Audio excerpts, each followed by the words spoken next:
Presentar a Horacio Grigera es muy fácil y muy difícil, porque estaría ahora solamente diciendo quién es y qué representa Horacio en el mundo del arbitraje, tanto de comercial como de inversión. Tengo aquí una breve reseña de pocas cosas que me he permitido poner para que toda la audiencia sepa un poco de, bueno, los que no lo sepan, que yo creo que lo sabe todo el mundo, de quién estamos hablando. Y como son cositas que he podido apuntar, pues las voy a leer. Mira, Horacio, bueno, que es un reconocido árbitro internacional, ya lo sabemos, y consultor legal, ya lo ha dicho Fede, y que tiene pues, una amplia experiencia en la práctica jurídica. Es director actualmente del Centro de Arbitraje Comercial Internacional del Washington College of Law de la American University y ha participado en arbitrajes tanto de reglas ICC, ICDR, está tanto en el International Panel and Energy Law Panel de la AAA, en CIADI, UNCITRAL, ADOC, Lima Chamber of Commerce, etcétera, Hong Kong Center, Netherlands Arbitration Institute, entre otros. Cuenta con más de 300 casos. Yo puedo decir que entre Horacio y yo tenemos más de 300 casos. Pues los tiene todos él, a las espaldas. En muchos de los cuales ha actuado como presidente del Tribunal Arbitral y, por ejemplo, hay casos muy notorios de dominio público, como el caso de TECMEC versus México, es un caso CIADI del año 2003, Encana, Ecuador, un Citral ad hoc del 2006, Citi Oriente con Ecuador, CIADI del 2008, PostShock con Mongolia, un Citral ad hoc y está especializado en construcción, oil and gas, joint ventures, fusiones y adquisiciones, entre otras. Y además, casualmente, por si no lo sabía nadie aquí, fue presidente del Tribunal ICC que emitió el laudo de Euskaltel Orange de 2.000 millones y que fue el primero en ser ejecutado en España por un Tribunal Superior de Justicia después de la reforma del 2009. Con lo cual, hasta pionero ha sido en eso, querido Horacio. Y decía Horacio que hoy está de suerte toda la audiencia porque la mesa se llama, la mesa nuestra o tu charla o tu conversación o lo que tú quieras decir se llama Horacio Responde, con lo cual cualquiera de los que están aquí, tanto presentes como aquellos que están en sus casas o sus oficinas, tiene la oportunidad de hacer preguntas, con la salvedad de que, en el caso de que sean preguntas de tema de inversión, posiblemente no podamos hacerla por el tema de los conflictos que bien apunta Horacio. Y si quieres, un poco por romper el hielo, y ahora yo pediré que el público tiene tanto un micrófono en ese lado como otro micrófono allá para poder pedirlo. Y en cualquier momento, por favor, que levante la mano y si no lo veo, que me lo pida. Para romper el hielo, Horacio, vamos a empezar así con algo sencillo, un poco con unas reflexiones del presente, el futuro del arbitraje internacional en América Latina. Dinos algo sobre esto y a partir de ahí pues ya entramos en materia para que podamos escuchar y aprender de ti. Bueno, muchas gracias, Javier, por las palabras introductorias y por la invitación que me permite dirigirme a este público tan numeroso y tan conocedor de los temas. Mi reflexión general en cuanto al arbitraje en América Latina y fuera de América Latina es que ha habido dos elementos muy importantes que son lo que explica la presencia de arbitraje comercial internacional de inversión en el mundo hoy en día y que se deben a iniciativas de los estados. La primera, claro está, es la Convención de Nueva York de 1958, que creo que cuenta ya con 166 ratificaciones, y la otra es la Convención de Washington de 1965, creadora del CIADI, y todos sabemos cuántos casos arbitrales, cómo ha aumentado el flujo de casos bajo el sistema del CIADI en los tiempos recientes. Esto se ve acompañado tanto dentro como fuera de América Latina por el fenómeno de la multiplicación de casos arbitrales y además muy importante del acceso al arbitraje internacional de todo un núcleo de nuevos participantes. Muchos de ellos altamente calificados, tanto a nivel de árbitros como de abogados de parte. Esto es los puntales en los cuales, a mi ver, se asienta lo que yo creo que es el éxito del arbitraje internacional como medio de resolución de controversias. Y esto le da al arbitraje comercial internacional una dimensión planetaria que no tienen los tribunales estatales. Esta dimensión planetaria no quiere decir que no haya imperfecciones, pero sí es una clara indicación de la vocación a resolver problemas transfronterizos desde una perspectiva que no está exclusivamente centrada en un sistema judicial nacional o en la visión de los sistemas judiciales nacionales para atender este tipo de controversias. Esto no quiere decir que no haya, como dije antes, imperfecciones que deben ser remontadas, y esto no quiere decir tampoco que no haya cuestiones, quizás de naturaleza cultural, que demuestran todavía diferencias. Si hablamos de cosas inmediatas en el trámite de un proceso arbitral, hay diferencias en cuanto a la organización del proceso, cuándo debe producirse el intercambio de memoriales, el intercambio de pedidos de producción de prueba. También hay diferencias en cuanto a cómo debe realizarse la producción de documentos, si esta producción de documentos debe basarse esencialmente en la carga de la prueba, es decir, que si no se aduce carga de la prueba, no es aceptable la producción de documentos, o las soluciones que propugna las reglas de la IVA en materia de producción de prueba, en los cuales la producción de prueba no tiene su eje en la carga de la prueba, sino en la razonabilidad del pedido de producción de documentos, que no sea opresivo y que tenga pertinencia en cuanto a las cuestiones debatidas en el caso. Después, por supuesto, a nivel de las jurisdicciones estatales existen diversas percepciones, por ejemplo, acerca de las facultades o poderes de los árbitros para pronunciarse acerca de su propia competencia.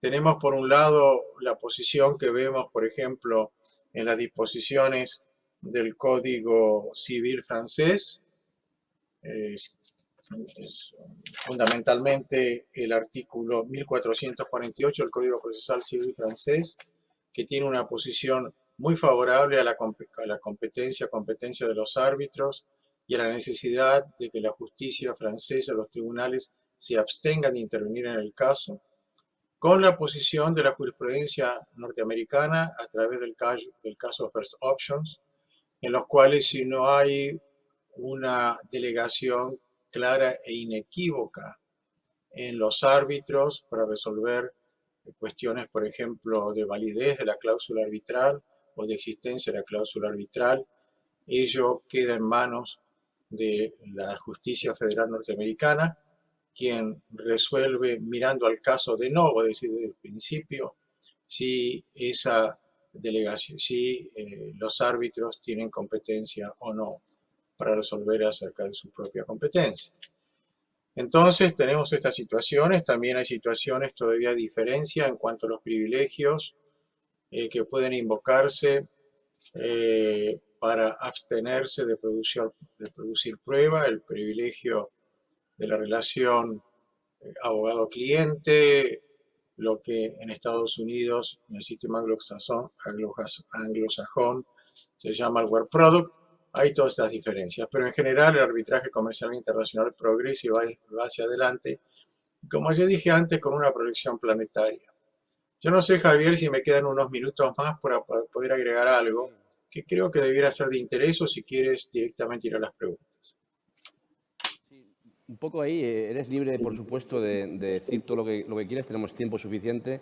Así me gustaría, si alguien de público quiere preguntar algo. Hay una pregunta que es complicada y delicada. Mira que advertí, Horacio, que el tema de inversión es delicado, pero fíjate, ya me preguntan que qué opinas del daño moral a empresas en casos de arbitraje de inversión. Evidentemente es una pregunta que no creo que quieras contestar, pero es una pregunta pero puedo hacer una aclaración. Y es una pregunta que no se puede responder en abstracto. Por supuesto que puede haber situaciones de daño moral, pero en abstracto no se puede contestar, y no creo que un arbitraje de inversión quede exento de considerar el daño moral. Sí, y Así que sobre el ya ve que tema, la contesté. Sí, las has contestado muy bien.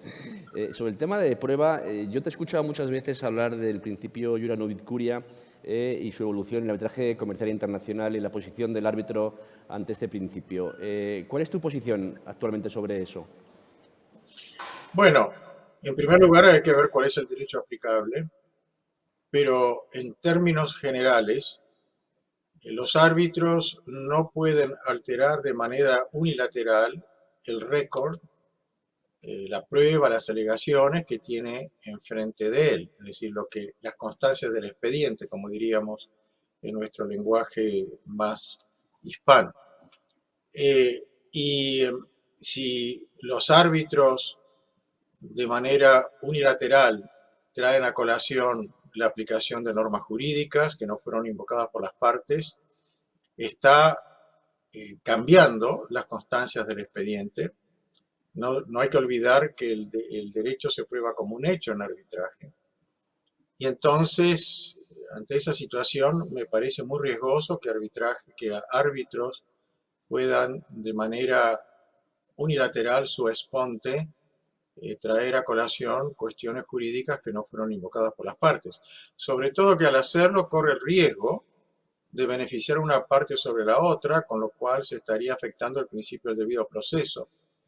De manera que yo sería muy prudente y muy reticente en aplicar ese principio.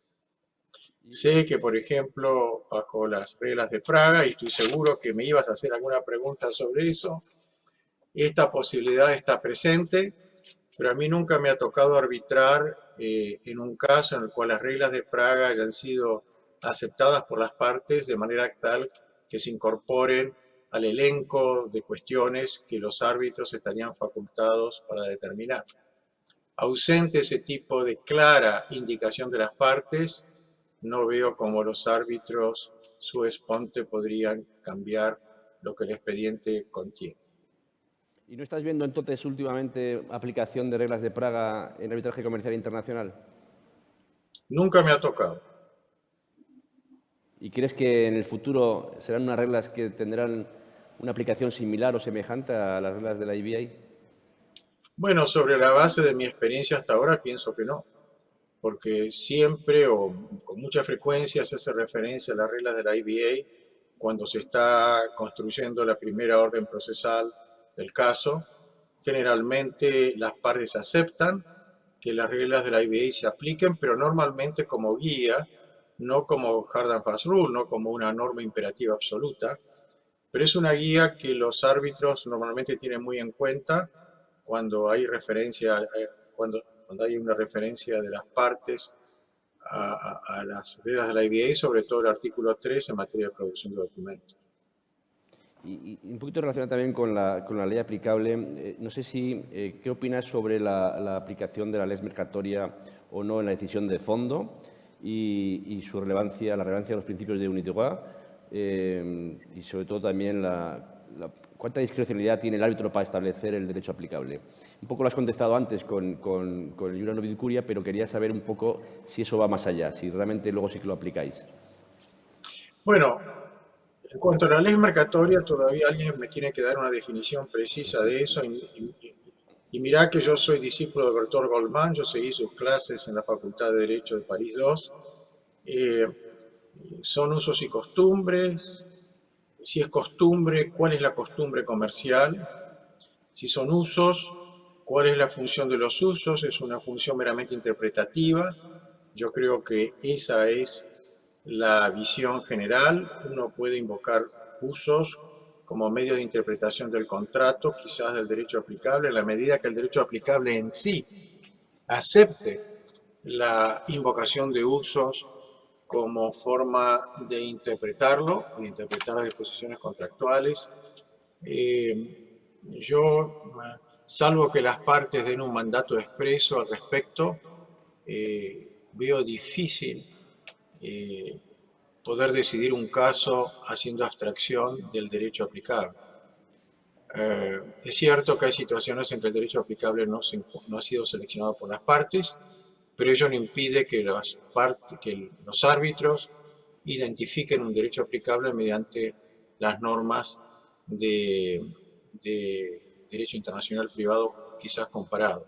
Ahora bien, reglamentos como el reglamento de arbitraje de la Cámara de Comercio Internacional claramente le permiten a las partes decidir que el caso, establecer que el caso será decidido de acuerdo a reglas de derecho, no de un derecho. Y esto obviamente abre la puerta a la aplicación de normas jurídicas no incorporadas necesariamente en un derecho nacional.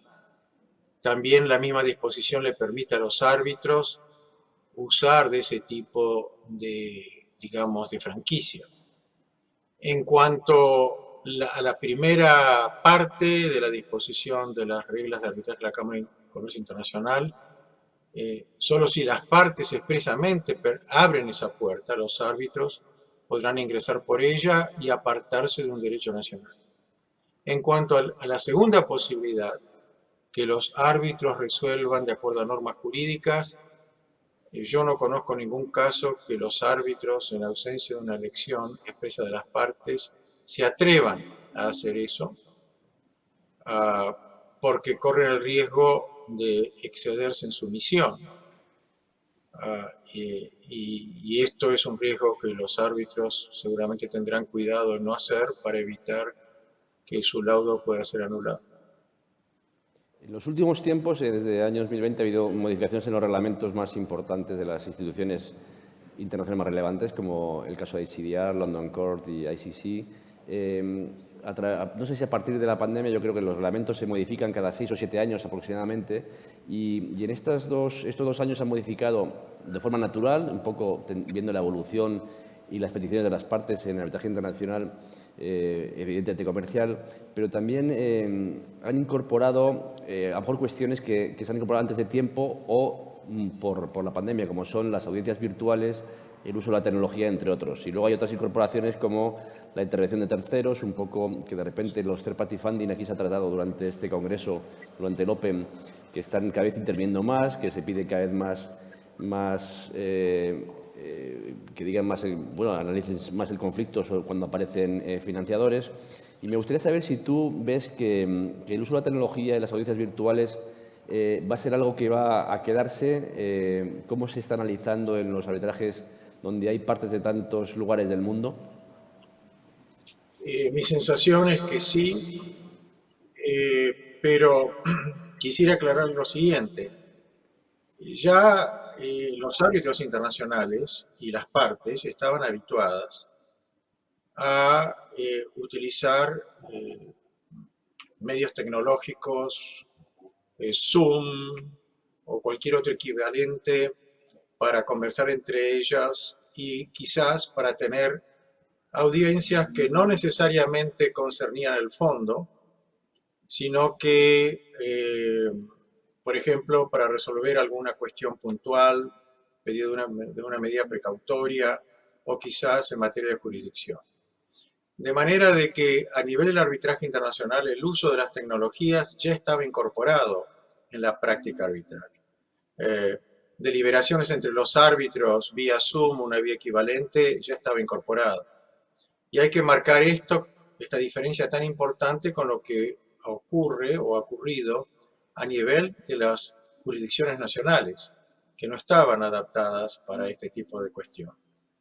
De manera que el uso de las tecnologías ya existía. Ahora bien, es cierto que cuando uno está haciendo un cross-examination de un experto o de un testigo, no hay la misma inmediación entre el tribunal arbitral, las partes y el testigo o el experto cuando se utilizan medios tecnológicos. Pero yo debo confesar que en mi práctica no he visto problemas con hacer un cross-examination de esa manera. El testigo, el experto está aislado, está claramente aislado de cualquier influencia extraña, se sabe bien cuáles son los documentos que se ponen delante de él, a través de la pantalla se pueden avisorar claramente cuáles son las reacciones del testigo, el experto, al responder, de manera que yo no veo problemas y creo que esto va a quedar y posiblemente sea una razón adicional porque esto obviamente ahorra costos de traslado, costos de viaje, en fin. Así que creo que sí va a quedar. ¿Es aplicable lo que decías, el cross-examination, aplicable también al hot tubbing y a cualquier otra forma de prueba en arbitraje comercial internacional? Perdón, no te escuché bien. Acá hay un ruido fuera de mi casa que no puedo controlar, lamentablemente. Pues aquí no lo... No te... Sí, decías, y lo que comentaba sobre el cross-examination es también aplicable al hot tubbing. ¿Al qué? Al hot tubbing. Al hot tubbing. Sí, sí, se aplica. Se aplica al hot tubbing. No veo por qué no. No he tenido una experiencia de hot tubbing todavía por medios, digamos, tecnológicos, pero yo creo que es concebible y que se puede hacer. Posiblemente requiera, sin embargo, la presencia de ambos expertos o testigos en la misma sala, porque yo creo que sería bastante complicado si están en lugares distintos, pero creo que es posible. Además de las razones que decías de coste, estamos en un congreso donde el leitmotiv ha sido la sostenibilidad del medio ambiente. ¿Tú crees que las partes y los árbitros tendrán en cuenta, además del coste o la reducción del coste, la reducción del impacto ambiental, que realmente se va a pensar en evitar un poco el impacto en el medio ambiente? Yo creo que sí, pero debo hacer una aclaración. Permanecer largas horas ante una pantalla no es precisamente la mejor fórmula para preservar la salud. De manera de que quizás los memoriales, que son muy extensos, y los testimonios escritos de testigos y expertos debieran ser suministrados en copia física. Hay que tener en cuenta no solamente el medio ambiente, sino la salud mental, física y la capacidad de los árbitros de estar largas horas mirando una pantalla, con el efecto negativo que tiene eso sobre las capacidades visuales. Habiendo hecho esta salvedad, yo sí creo que es una forma importante de ahorrar, de preservar árboles, por decirlo de alguna manera. Advierto que estáis perdiendo una oportunidad única de hacer preguntas a Horacio. Va a quedar poco tiempo. Si alguien todavía está a tiempo, puede preguntar. Mientras se lo piensa la audiencia, claro, tú eres profesor de futuros árbitros y de futuros abogados que se dedican al arbitraje. Es una pregunta que me imagino te harán mucho, pero hay muchos jóvenes y alumnos que nos escuchan ahora mismo, Horacio, y a veces te he escuchado comentar la larga carrera que hay que hacer para poder dedicarse en exclusiva a ser árbitro. ¿Podrías dar algún consejo a los jóvenes que ahora nos están escuchando de qué tienen que hacer, a qué tienen que dedicarse, especializarse para que efectivamente en un futuro, con una carrera detrás, puedan dedicarse a esto? Bueno, las cosas han cambiado mucho desde que yo empecé a dedicarme al arbitraje. A mí me costó muchos años antes de poder ser árbitro. Ahora creo que las vías son más fáciles, pero mi opinión personal es que antes que especializarse de sobremanera, es preciso ser un buen abogado en la práctica del comercio internacional y del derecho a las inversiones. Esa práctica es la que realmente nutre el conocimiento y el feeling de los problemas que puedan presentarse. Así que esa sería mi respuesta. Ahora, me gustaría hacer una digresión, si tengo tiempo, Javier, o si tienes preguntas, estoy listo para responder a ellas, pero si no, me gustaría hacer una digresión que yo creo que es un mensaje de cierta importancia.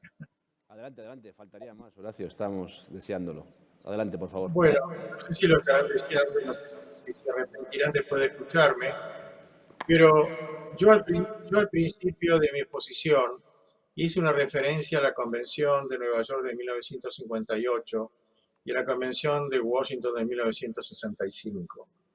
Y cuando se habla de estas convenciones, a veces se olvida de los hombres que la crearon y de dónde venían esos hombres. Y yo creo que eso sí es algo interesante para los jóvenes y para los no tan jóvenes en arbitraje comercial internacional y arbitraje de las inversiones. La Convención de Washington se debe a dos personalidades. Una era Peter Sanders, de Holanda, y el otro era Berthold Goldman, de Francia. Yo tuve el privilegio de conocerlos a ambos. ¿Y cuáles eran las connotaciones personales de estas personas? En primer lugar, de una inmensa cultura general. Cuando uno iba a la casa de Peter Sanders, lo primero que veía era un Mondrian en su sala de recibo. Y eso se unía a una inmensa colección de arte. Cuando uno hablaba con Berthold Goldman, era un purista de la lengua francesa, de la literatura francesa, era un amante de las artes y de la música, y yo cuando era estudiante en la Facultad de Derecho de París, lo vi estar en primera fila en el concierto que dio Martha Argerich haciendo Schumann y Jacques Dictois de la orquesta Lotte haciendo el Petrushka de Stravinsky. ¿Por qué digo esto? Porque estos señores no tenían una visión de tecnócratas del arbitraje, sino tenían una visión más amplia, planetaria. Y eran hombres también que no vivían en la burbuja. Peter Sanders fue resistente en Holanda contra la invasión nazi. Berthold Goldman tenía que andar cambiando de domicilios en París para que no lo mandaran a los campos de exterminio. Conocían las realidades y también conocían la necesidad de superar nacionalismos miopes o unilaterales, porque tenía una visión planetaria del mundo, y sobre esa visión planetaria del mundo, creo que es el tema de esta conferencia, es que abrieron vías para la solución de controversias desde una perspectiva planetaria. Lo mismo puedo decir de Aaron Broges, que es digamos, el alma inspiradora de la Convención de Washington, de la ley modelo, que ejecutaba Chopin al piano. Es decir, es necesaria una visión humanística para entender lo que significa el arbitraje internacional y para tratar sus futuros con una dimensión planetaria y no simplemente vista de un egoísmo nacional. Quería hacer esta reflexión porque creo que es útil. Pues muchas gracias. Yo creo que no se me ocurre preguntar nada más después de este highlight, después de este momento, esta reflexión que comparto contigo y que hemos podido escuchar y apreciar. Estamos encantados. Muchas gracias, Horacio. Es un verdadero lujo tenerte aquí. Yo en mi currículum solo pongo una cosa, una frase, pongo yo he estado en un tribunal siendo presidente, Horacio. Eso es lo único que pone en mi currículum. La verdad que es un lujo tenerte, un lujo haberte conocido y quiero que todo el mundo, por favor, te dé un aplauso porque ha sido un verdadero placer. Muchas gracias, Javier. Y muchas gracias a todos ustedes. Hasta pronto.